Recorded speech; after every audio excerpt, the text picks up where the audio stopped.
Le Parlement est bien tranquille ces temps-ci à Ottawa, mais on ne perd rien pour attendre. 2024 s'annonce une autre année mouvementée en politique fédérale. On sort notre boule de cristal. Le premier gros morceau de 2024, c'est le dépôt du budget fédéral au printemps prochain. Le gouvernement veut annoncer de nouvelles mesures pour affronter la crise du logement. Les libéraux veulent faire baisser les coûts de construction et fournir de l'aide à ceux qui ont de la difficulté à se loger.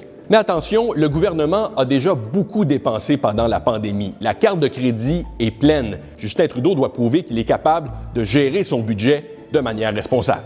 On surveille aussi le début des audiences de la Commission sur l'ingérence étrangère. On en parle depuis des mois. L'opposition a réclamé cette enquête publique à grands cris.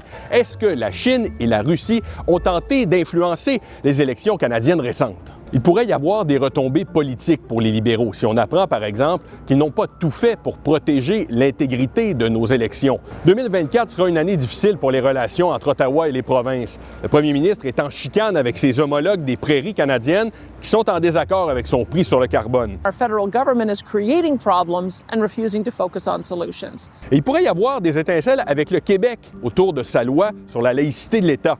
La loi 21 qui interdit le port de signes religieux pour les employés de l'État est contestée devant les tribunaux. Ottawa a promis de participer à la contestation judiciaire quand le dossier va être rendu devant la Cour suprême, et c'est pour bientôt. Et maintenant, la question qui tue. Aurons-nous des élections en 2024? Je me mouille?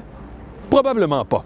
Justin Trudeau n'a rien à gagner à déclencher des élections maintenant. Il a besoin de tout le temps disponible pour essayer de remonter dans les sondages.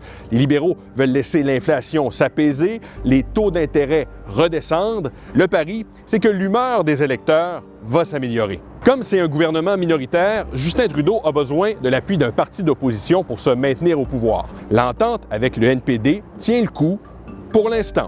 Alors le scénario le plus plausible, c'est une élection en 2025. La date limite, c'est l'automne 2025. Le chef conservateur Pierre Poilievre, qui est largement en avance dans les sondages, va tout faire pour mettre des bâtons dans les roues des libéraux. La fin de l'année 2023 a donné le ton à 2024. Ils ont tout fait pour embêter le gouvernement Trudeau avec des manœuvres d'obstruction parlementaire. Ils ont notamment forcé un marathon de vote d'une trentaine d'heures aux communes. Donc, pas besoin d'être en campagne électorale pour que ça brasse.